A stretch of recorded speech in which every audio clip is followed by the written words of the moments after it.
Bonjour à tous et j'espère que vous allez bien. Dans cette vidéo, on va expliquer un tout petit peu comment faire une synthèse pour le cours d'histoire. C'est surtout ceux qui ont examen mardi prochain, le 18 février 2025, du cours FHG, donc c'est formation historique géographique, je pense que ça s'appelle comme ça. Et donc, j'ai reçu la question comment faire une synthèse. Mais avant de commencer, il y a certaines choses que je veux dire. Si vous voulez trouver ce que vous voyez à l'écran, vous allez dans le document dont le lien est ici en dessous et vous allez regarder à gauche, il y a plein de sujets et vous voyez là en dessous histoire synthèse, vous cliquez dessus et vous tombez tout de suite dessus, sinon vous allez devoir scroller dans tout le document, ce n'est pas le but. OK, ça c'est la première chose. Maintenant, je vais agrandir un tout petit peu.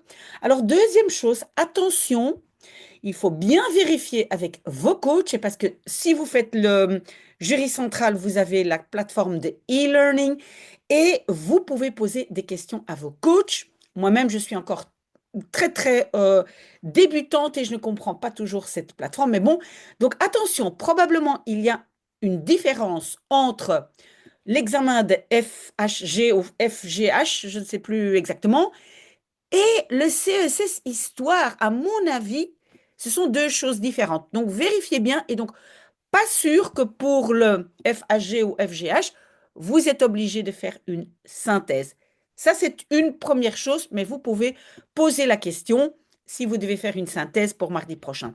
Alors, attention, si vous parlez du CESS Histoire, qui à mon avis va se faire en juin, il y a bien une différence entre la critique et la synthèse. Et attention, donc, une année, c'est synthèse, l'autre est critique. Et voilà, ça alterne comme ça. Donc attention, parce que si vous devez faire la critique, mais je pense que vous le savez, hein, mais simplement pour être sûr, là, vous devez vraiment décider si les documents sont pertinents et fiables.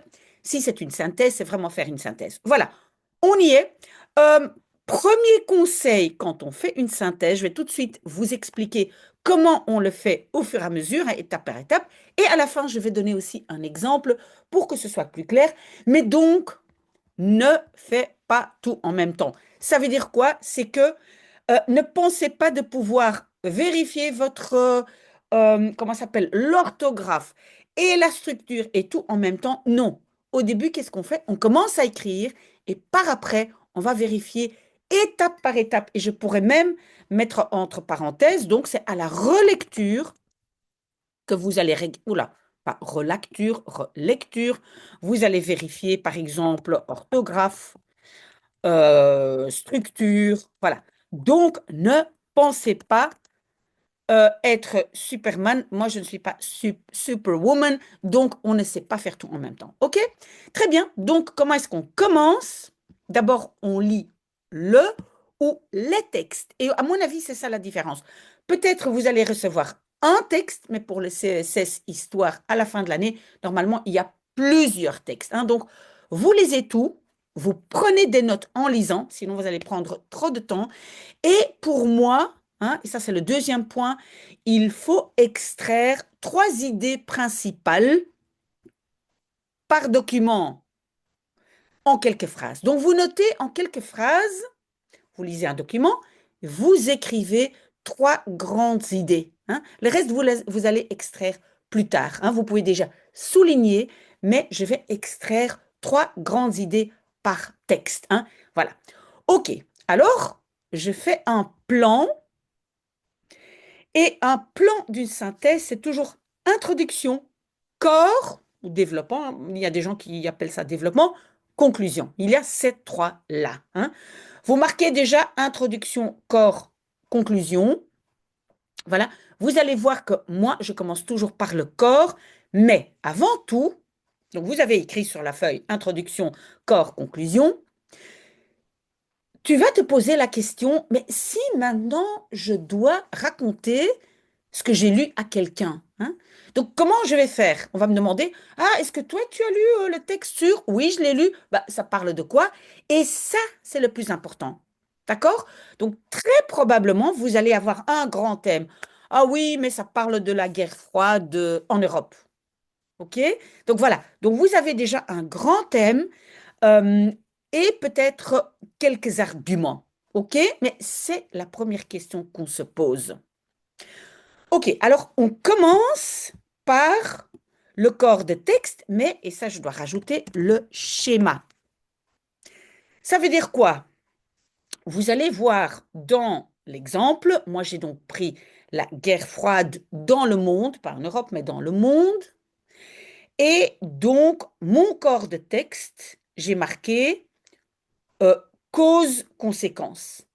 Mais donc, pour ça, vous devez lire votre texte. Et de quoi est-ce qu'on a parlé? Est-ce qu'on a donné le thème et on a donné les causes et les conséquences ou autre chose? Mais donc, ça, vous devez extraire de la lecture. Mais qu'est-ce que... OK, ça, c'est le thème. Mais qu'est-ce qu'on a fait avec ce thème? OK?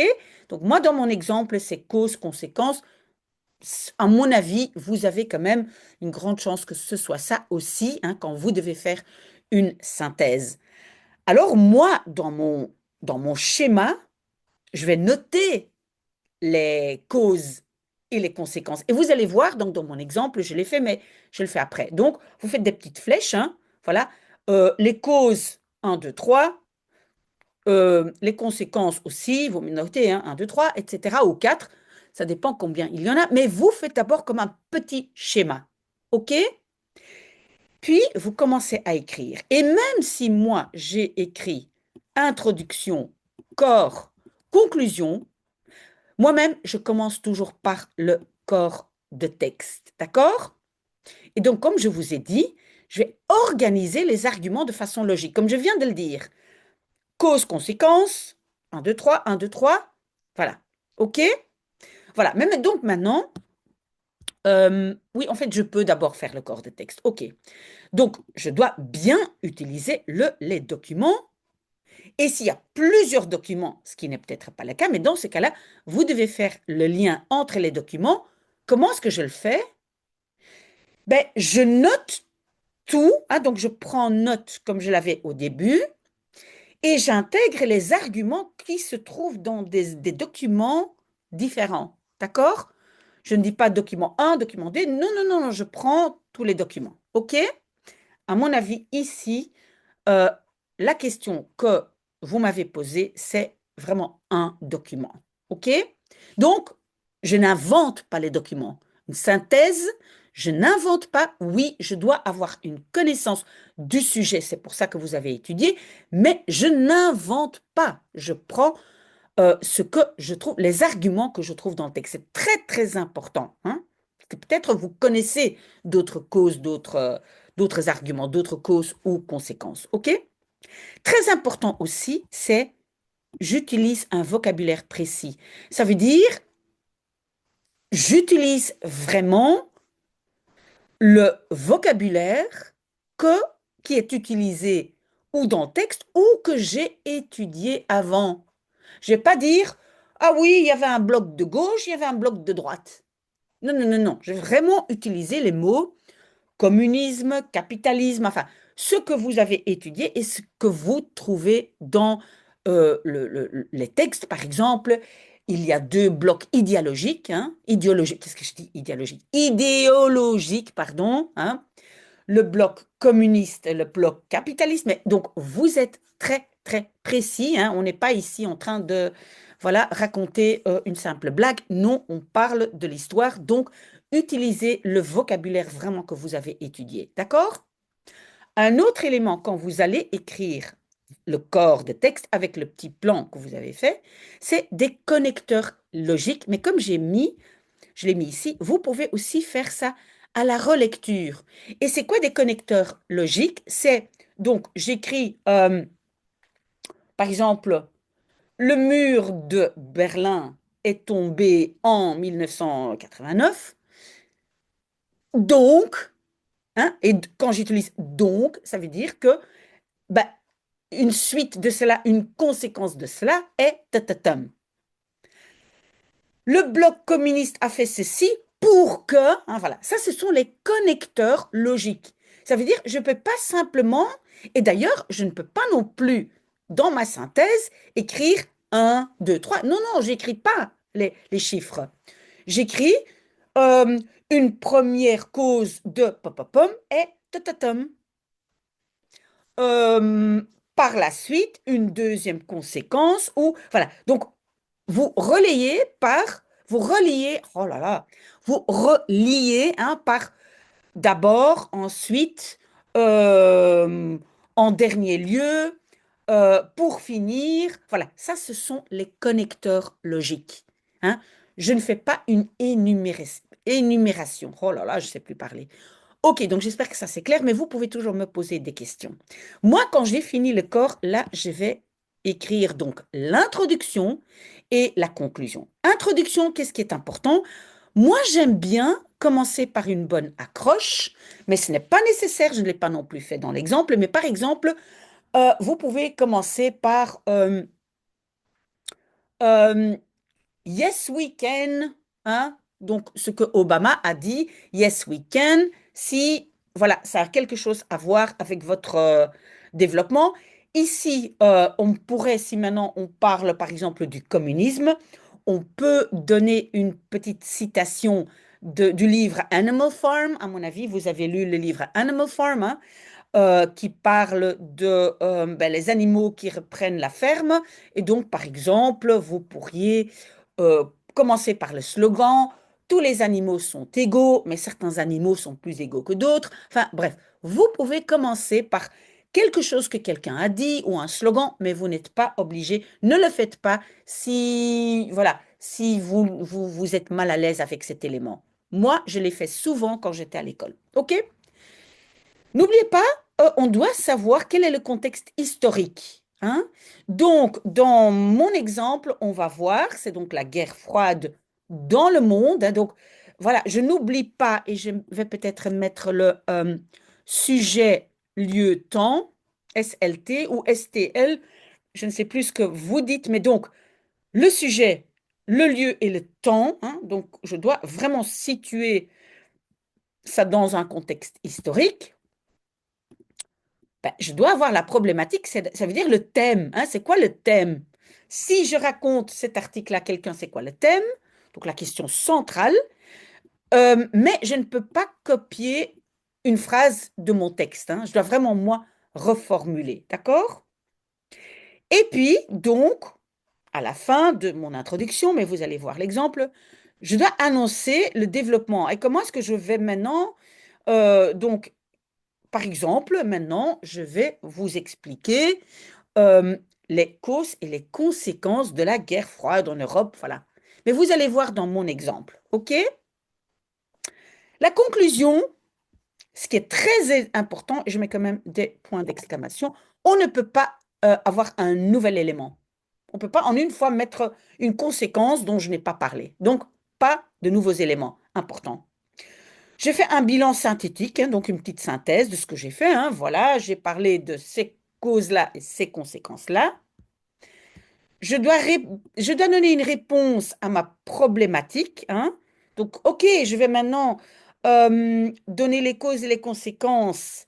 Et voilà, ce sont les causes et les conséquences. Hein. Donc, ça, c'est la réponse à ma problématique.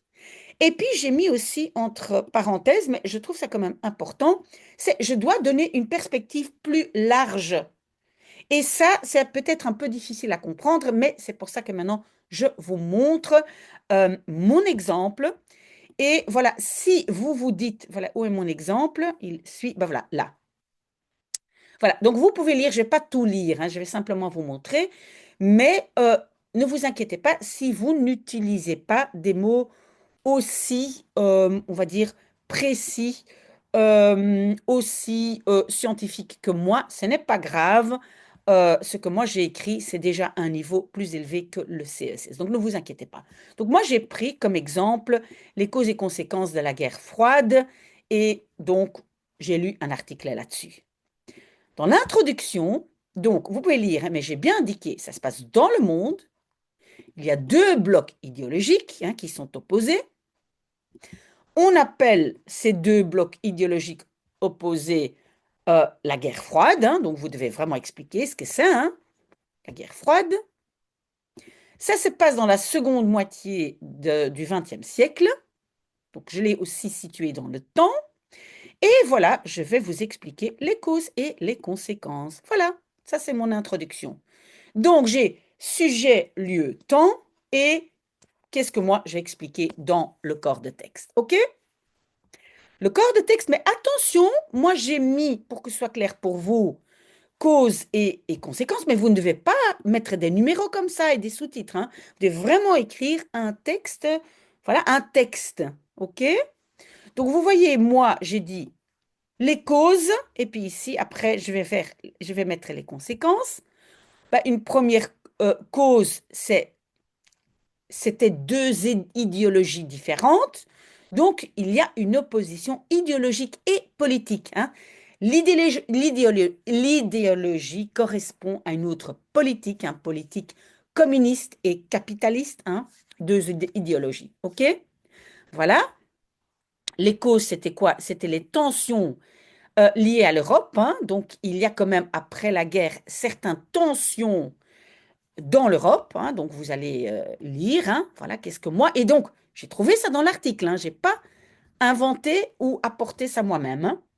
Et une troisième cause, c'est que donc deux blocs se forment et il y a des alliances militaires. Donc, ça veut dire il y a oui, des alliances. Vous savez ce que c'est des alliances? Ça veut dire certains pays se lient avec le, on va dire, le bloc de l'URSS et d'autres se lient avec les États-Unis. Est-ce que vous savez encore comment on appelle donc tout le monde, on va dire, qui est allié aux États-Unis ou allié avec les États-Unis, pardon, c'est l'OTAN, n'est-ce pas? Et puis, on a donc ceux qui sont des alliés de l'URSS. Eh ben, c'était donc le pacte de Varsovie. OK? Donc, ce sont les deux blocs militaires. D'accord? Alors, qu'est-ce que j'ai mis aussi? C'est que c'est pas mal non plus de faire une petite transition et de ne pas dire, ah, ce sont les causes, ah, ce sont les conséquences. J'ai fait une petite transition vers ma deuxième partie et donc, j'écris par exemple, cette rivalité entre les deux blocs entraîne donc des tensions et des conflits à travers le monde. Voici les conséquences, hein, de cette rivalité. Et donc, voilà, j'ai un peu annoncé ma deuxième partie. OK, puis j'ai les conséquences, c'est quoi? Certains conflits, hein, voilà. Certains conflits, on sait, hein, c'est la guerre de Corée, la crise de Cuba, etc. Enfin, uniquement ce qu'on trouve dans le texte. Bien, OK. La course aux armements et à l'espace. Oui, en fait, quand moi j'étais petite, j'ai encore été à Bruxelles pour des manifestations contre les armes nucléaires, hein. Voilà, donc ça aussi, cette course aux armements. Je mets des armes nucléaires là, moi je les mets là, moi je les mets là, voilà, et de plus en plus grand, etc. Sûrement, vous avez fait, vous avez étudié ça. Et aussi l'espace, c'est la découverte de l'espace. Voilà, c'est qui est le premier sur la Lune, etc. Et alors, finalement, troisième conséquence, ben, donc c'est la chute du bloc communiste, hein. C'est la chute du mur de Berlin. Vous êtes aussi un peu jeune pour ça, mais voilà, donc Gorbatchev était très important dans cette phase de l'histoire. Et voilà, donc, mais donc uniquement, vous ne devez pas inventer ça, mais vous trouvez ça dans votre article. OK? Puis la conclusion, je fais vraiment une petite synthèse. Donc, qu'est-ce que moi j'ai mis? Il y a la guerre froide, hein? Guerre froide entre États-Unis et URSS. Donc, je fais de nouveau sujet, temps, lieu au lieu, temps, hein, a marqué le XXe siècle. Et puis, ce conflit a entraîné, et là je suis dans les conséquences, n'est-ce pas? Entraîné, j'explique les conséquences. Entre autres, voilà, l'effondrement du bloc soviétique. Oui, c'était 91, pardon, j'ai dit 89 tout à l'heure. C'était 91, pardon. Et ça, c'est donc la fin de cette période. Et puis, je parle de certains héritages, hein. Donc là, en fait, c'est ça que je voulais dire par, en fait, élargir un peu. Donc, lisez bien cette phrase. Aujourd'hui, certains héritages de la guerre froide restent visibles dans la géopolitique actuelle, notamment avec la Russie et l'OTAN.